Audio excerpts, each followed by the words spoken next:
असं वाटत होतं की त्यांना जास्ती गरज आहे. पण जसजसं मी आदिवासी पाड्यातून ग्रामीण भागातून शहरी भाग आले तेव्हा लक्षात आलं की तिन्ही भागांमध्ये काम करणं खूप गरजेचं आहे. आणि जेव्हा वाडा, जव्हार, मोखाडा, जडपोली, विक्रमगड, पालघर, डहाणू, वानगाव ह्या ठिकाणी जेव्हा 5 वर्ष दिली तेव्हा लक्षात आलं की केवळ आदिवासी पाडा नाही तर तिन्ही ठिकाणी मजबूतरित्या काम करणं गरजेचं आहे. कारण तिन्ही गोष्टी ह्या एकमेकांना संलग्न आहेत, एकमेकांवर अवलंबून आहेत. मग त्या कशा करायच्या म्हणून गेली 5 ते 6 वर्ष आम्ही डेडिकेटली ग्रामीण भाग असो, आदिवासी पाडा असो किंवा शहरी भाग असो, शहरातल्या शाळा, कॉलेजेस आहेत, कॉर्पोरेट्स आहेत, आम्ही एकही जागा सोडत नाही. कारण की एक एक व्यक्ती, जो एक एक सिटिझन आहे, एक एक नागरिक आहे, तो आपल्या देशासाठी महत्त्वाचा आहे. आणि त्याच्यामध्ये महिलांचं काम जे आहे ते आम्ही बघितलं खूप मजबूत आहे. कारण की ती घर चालवते, ती घरचं बघते, बाहेरचं बघते, समाज चालवते. असं म्हटलं जातं जिच्या हाती दोरी ती जग तारी, असं म्हटलं जातं. अष्टभुजा नारायणी आहे, तिच्याकडे अन्न पण आहे, तिच्याकडे घर सांभाळणं पण आहे. ह्या सगळ्या जबाबदारीमधून ती पार पाडत असताना मी नेहमी सांगते कारखाने वाढत चालले पण खरा कारखाना स्त्री आहे, रसायनाचा कारखाना आहे. किती जणांना हार्मोन्स माहिती आहेत? हात वर करा. सुरुवात इकडूनच होते. कारण आपल्याला हार्मोन हा शब्दच माहीत नाहीये, घरात काहीतरी आपल्या रसायन असेल हेच माहीत नाहीये. मेनार्की टू मेनोपॉज म्हटल्यानंतर लाज वाटते. कारण काही गोष्टी आपल्याकडे एवढ्या दडपणाने वापरल्या जातात की तिथे ओपनली बोललं जात नाही. मी एक सेशन घेतलेलं कांदिवलीच्या सराफ कॉलेजमध्ये. माझं सेशन चालू असताना 22 वर्षाचा मुलगा, म्हणजे 20-22 वर्षाचा असेल, सातत्याने रडत होता. मला कळत होतं की त्याचं दुःख तो बाहेर काढत होता. आणि पूर्ण प्रेझेंटेशन झाल्यानंतर मी त्याला विचारलं, म्हटलं बाळा तू रडत होता, मी तुला काही दुखावलं का रे? त्यामुळे आत्तापर्यंत माझ्या आईने मला हाताच्या तळावरचा जो फोड असतो तसं हाताच्या तळहातावर जपलं होतं. पण मला हेच कळलं नाही आत्तापर्यंत मला तिची गरज होती, पण आता तिला माझी गरज आहे. शी इज इन हर मेनोपॉज. आणि काही गोष्टी या घरी न बोलल्या गेल्यामुळे, ओपनली न गेल्यामुळे, की एक जो दुभाग होतो की स्त्रियांचे प्रश्न म्हटले जातात आणि पुरुषांचे प्रश्न वेगळे, आज तसं नाही राहिलंय. मी हे जनजागृती करायचं कारण असं होतं की माझ्याकडे 22 वर्षाचा मुलगा ब्रेस्ट कॅन्सर घेऊन आला आणि ॲम्प्यूट स्टेजला. तेव्हा माझा अथर्व सुद्धा 20-21 वर्षाचा होता. 22 वर्षाचा मुलगा, it hurt me very badly. कारण मी इतकी वर्ष काम करते आणि या तरुण मुलाला जर काही ब्रेस्ट कॅन्सर होतो, पहिली गोष्ट म्हणजे मुलांना, पुरुषाला ब्रेस्ट कॅन्सर होतो हेच मला अवेअर नव्हतं. होतो पण तो खरंच होत असेल हे बिलीव्ह नव्हतं. आणि तो ॲम्प्यूट स्टेजला. लक्षात घ्या, स्त्रीचं स्तन हे मासल असतं, त्यामुळे ते काढलं, ॲम्प्यूट केलं तर एखाद वेळ ती वाचू शकते.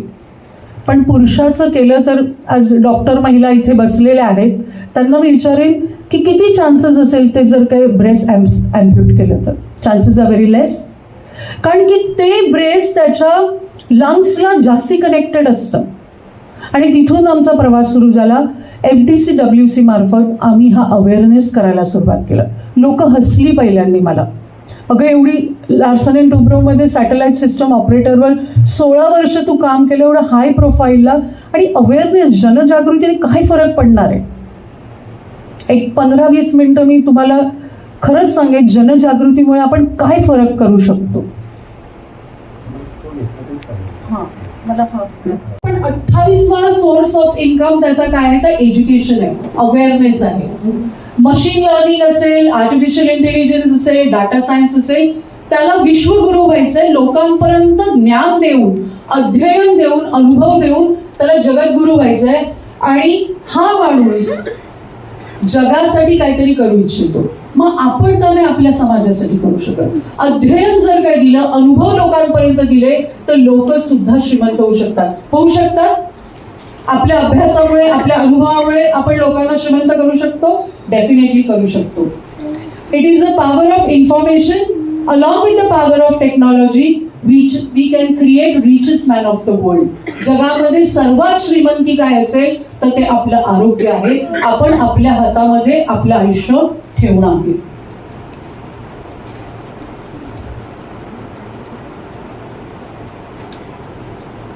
हा एकाचा भाग आहे का? गायनाक मॅडम किंवा कृष्णा हॉस्पिटल असेल किंवा एखादा NGO असेल, त्यांनी एकाहीच काम केलं तर हे आपण साध्य करू शकतो का? तर नाही. It is a team work. एक स्त्री, अनेक स्त्रिया जेव्हा एकत्र येतील, समजून घेतील हे काय आहे आणि अनेक स्त्रियांपर्यंत जेव्हा पोहोचतील, तेव्हा तो आपण समाज बदलू शकतो, तेव्हा ते आपण राज्य बदलू शकतो, तेव्हा राष्ट्रामध्ये सुद्धा आपण फरक घडवून आणू शकतो. आजची स्त्री कशी आहे? अष्टभुजा नारायणी आहे. तिला घर पण बघायचं आहे, तिला दाराच्या बाहेर पण बघायचं आहे, तिला पुढचा समाज घडवायचा आहे. तर मग तिच्यापर्यंत जास्ती नॉलेज पोहोचणं, तिच्यापर्यंत चांगली उपयुक्त माहिती पोहोचणं खूप गरजेचं आहे. आणि ती वेळच गेली तर आपण तो आयुष्य वाचवू शकतो. हाय अलर्ट कोणाला असू शकतं? महिला स्वतःच्या आरोग्याला टाळतात. We R लॅथार्जिक. ऍब्सोल्युटली आपण त्याला सबस्टिट्यूट करतो, सेकंडरी देतो, अगदी कोसळत नाही तिथपर्यंत ढकलत असतो. असं करू नका. कारण की आतापर्यंतच्या केसेस जेव्हा येतात ना, तुमचा अख्खा दागदागिना, घर सगळं तुळशीपत्र ठेवून सुद्धा तुमचं आयुष्य परत येऊ शकत नाही. 50 लाखाची तुमची मेडिकल पॉलिसी असेल, तुमचं सगळं जे काय असेल, त्याने तुमच्या मुलाचं पुढचं आयुष्य घडू शकत नाही. तुम्ही स्वतः जातीने जेव्हा तुम्ही त्याला डेव्हलप कराल. छावा पिक्चर काय लागला? आईचं त्याच्यावर वरद हस्त असणं किती गरजेचं आहे हे त्याचं उदाहरण आहे. आई घरात असणं हे त्या मुलासाठी, त्याच्या आजूबाजूला वावरणारी स्त्री किती मजबूत असणं गरजेचं आहे हे उदाहरण आहे. जर काही तुम्हाला डिप्रेशन असेल, स्ट्रेस असेल, ओबेसिटी असेल, एखादा छोटी घटना घडली असेल, तर ती वेळीच तुम्ही त्याच्यातून बाहेर पडणं खूप गरजेचं आहे. आणि इमिजिएटली ट्रीटमेंट ही तुम्हाला चांगली असू शकते. जसं मॅडमने म्हटलं, सर्व्हिक्स कॅन्सर अवेअरनेसने आपण त्याचा रेशो काय केलाय? खाली आणलेला. बँगलोर आहे, Chennai, these are the all metro cities of the भारताच्या मेट्रो सिटीज आहेत. तिथे जो सर्व्हिसचा रेशो होता तो आपण अवेअरनेसने काय केलाय? बऱ्यापैकी खाली आणलाय. पण जो रेशो आज चढता आहे तो आहे ब्रेस्ट कॅन्सर. आम्हाला हार्मोन्सच माहित नाही, आम्हाला मेनार्की टू मेनोपॉज ही पोझिशनच माहित नाहीये. मी जेव्हा कॉर्पोरेटमध्ये हा सेशन घेते मेनार्की टू मेनोपॉज, इंजिनियर्स बसलेले असतात, मॅनेजमेंटचे असतात, तरी माना खाली असतात. का? जी गोष्ट आपल्याला वरदान म्हणून मिळालेली आहे, it is a mighty power. Mitochondria आहे, तुमचं सर्वात भक्कम दीपस्तंभ आहे. तो दीपस्तंभ समजून घेण्यासाठी नजरा खाली का? समजून घ्या तो दीपस्तंभ आपल्यासाठी कसा उपयोगी पडेल. विजन 2030 इट इज नारी सुखाय कुटुंब सुखाय. स्त्री जर काय मजबूत असेल ना, तो घराचा कणा, ती मजबूती असेल ना, तर तो समाज आपण मजबूत करू शकतो. आणि कोविडमध्ये आपल्या लक्षात आलं, मी फक्त मजबूत असून चालत नाही, तर माझ्या आजूबाजूला वावरणारा समाज सुद्धा माझ्या बरोबर मजबूत असणं गरजेचं आहे. एक छोटीशी आपण ट्रिप बघूया. Not all knots are naughty. सगळ्याच गाठी तुम्हाला त्रास देणाऱ्या नसतात, बऱ्याचशा शांत असतात. त्या दुधाच्या गाठी असतील, मांसाच्या गाठी असतील, अनेक ज्या तुम्ही खतयुक्त अन्न खाता त्याच्या सुद्धा गाठी निर्माण होतात. They could be all not मिस्चिव्हियस, पण त्याच्यामध्ये बिनाई असू शकतात. पण अलर्ट राहणं, सतर्कता हीच सुरक्षितता आहे. त्यामुळे एखादी गाठ आली तर घाबरून जाण्याची गरज नाहीये. पण ती गाठ आपण मेडिकल चेकअपला नेणं गरजेचं आहे. माझी एक ओळखीच्या बाई आहे, डॉक्टर आहे, KEM ला बुधवारी बसतात, डॉक्टर शिल्पा म्हणून. वय वर्ष 55, मुलं अमेरिकेला आहेत. आणि त्या मुलांनी तिला सांगितलं, बाई ग, आता पुरे झालं 55 वर्ष, आता कशाला एवढी दगदग करते आणि काम करतेस, तुझं पेन्शन सुद्धा तुला उपयोगी पडेल. I am proud of her. नुसतं नजरेने सुद्धा त्या बाईला कळतं की या मुलीमध्ये थोडासा हार्मोनल इम्बॅलन्स, जिसने देखे है लाखो हसीस की नियत खराब क्या होगी. आजच्या 2 महिला ह्यांच्यासाठी टाळ्या व्हायला पाहिजेत.